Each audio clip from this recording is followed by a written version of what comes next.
My fellow citizens, this broadcast tonight marks the beginning of the mobilization of the whole nation for a great undertaking to provide security for those of our citizens and their families who, through no fault of their own, face unemployment and privation during the coming winter.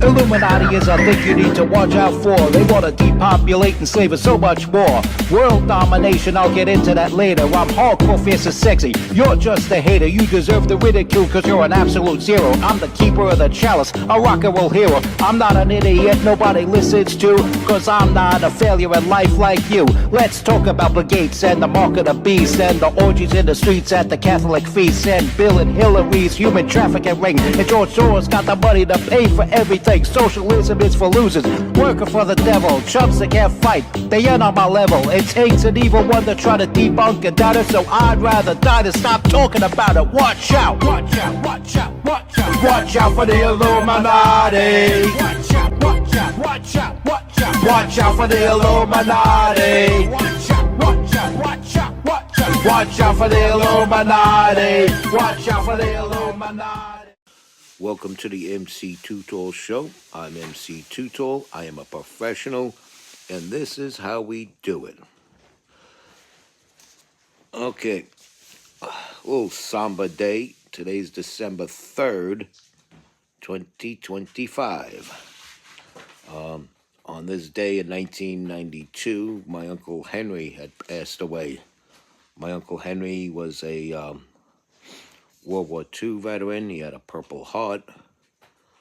He saw combat, and word throughout the family, I don't know if it's true or not, I haven't confirmed it. He even has a few confirmed kills under his belt. But whether he did or not, he served his country. He went overseas, fought in combat, saw a lot of things that you see in war, and came home one of the many heroes that we speak about that fought in World War II. And the reason why I bring him up is because, yes, number one, it's the 33rd year since his passing on this date. And also, he had said something very interesting that people are now revisiting in these times. And he said this back in the 80s, and I remember him and my mother arguing. He was one of my mother's older brothers, and it had to be the early 80s, because Reagan had just won the presidency, and he's a registered Democrat, or was a registered Democrat, and in 1980 he went out and voted for Reagan and was very pleased with his vote, because like most of the country,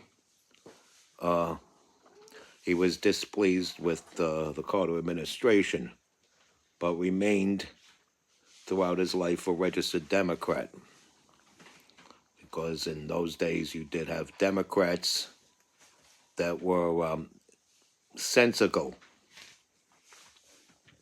and knew when certain presidential policies were stupid, regardless of the party. And the topic that I say people are revisiting is Herbert Hoover's administration. A lot of people blamed Herbert Hoover for the stock market crash, which led to the Great Depression. And a lot of people were angry with his handling of the Great Depression. But he said that Herbert Hoover would have been a damn good president had the Great Depression not coincidentally happened on his watch.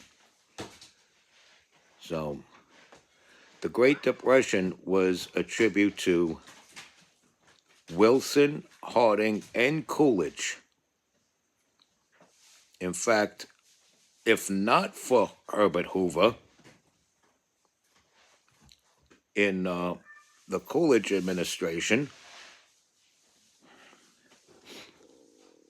the Great Depression probably would have happened on Calvin Coolidge's watch. But there were other things in place that made the Great Depression inevitable. And it was to happen on the watch of whichever president became president after Calvin Coolidge. And it's interesting is that this topic's being revisited now, and a lot of people are now agreeing with the notion that Herbert Hoover just got stuck with a ticking time bomb. A lot of people believe that. There's a lot of historians that believe that. The blame for the start of the Great Depression in these times no longer falls in the lap of Herbert Hoover. Of course, he was a one-term president, lost by a landslide to Franklin Delano Roosevelt. And my mother was a Roosevelt Democrat. She was actually born 4th of July on the first year of Roosevelt's second term. So Roosevelt, for many years, was credited for ending the Great Depression. And I believe he deserves more than zero credit for that.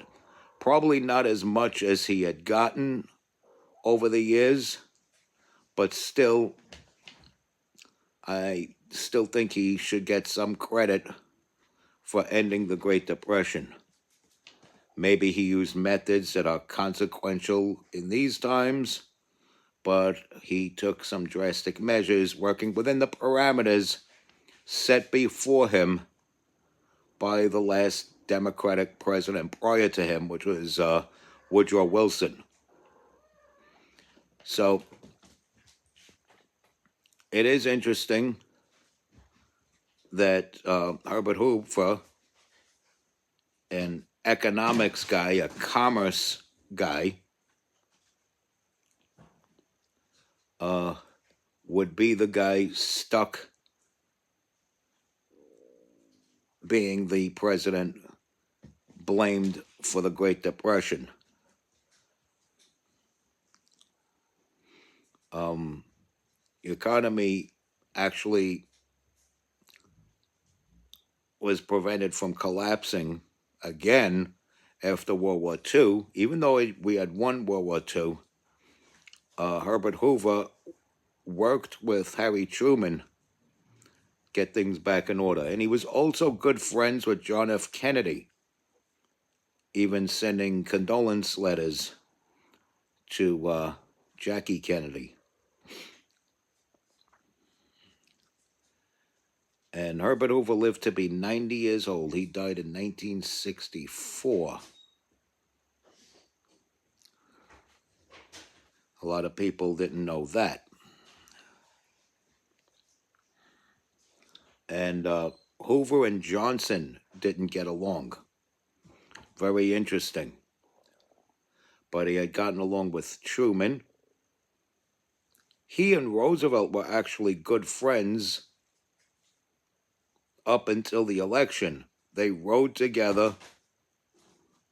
They rode together in a convertible car on Inauguration Day, but didn't speak a word to each other because the campaign was very embittered, both publicly and behind the scenes.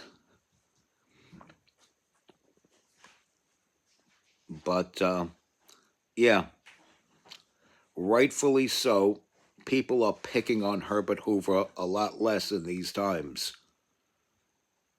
And I would have to agree, Herbert Hoover does not deserve the blame for the Great Depression. Could he have done things to turn it around a little bit better? I'm not sure, given with what he had and the parameters he was giving within his 4 years. But there were also things Warren Harding and Calvin Coolidge could have done. Warren Harding, though very appealing, which is what got him the presidency,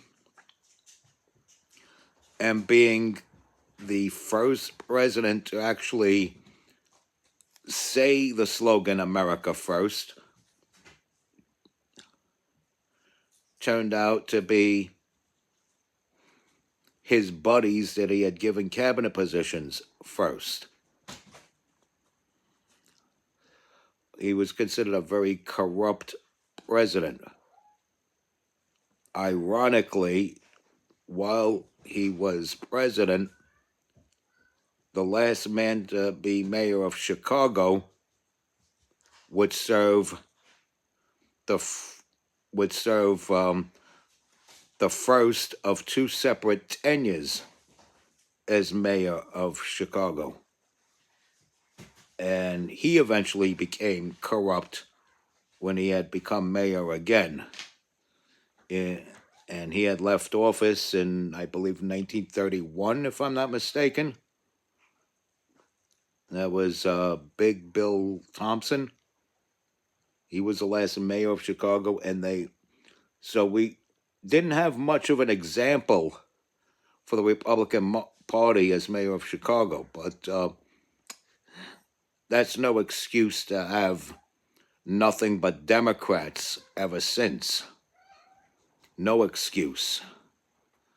Republicans should have been given a chance. Had the Republicans not been given a chance in 2016 and 2024, this country would be down the tubes, completely down the tubes. It's not now because of the Republicans. So, yeah. Rightfully so, people are now seeing that it's wrong to pick on Herbert Hoover.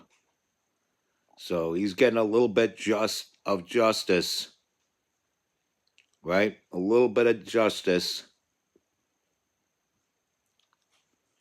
61 years after his passing. So I figured I'd give you that tidbit of information there.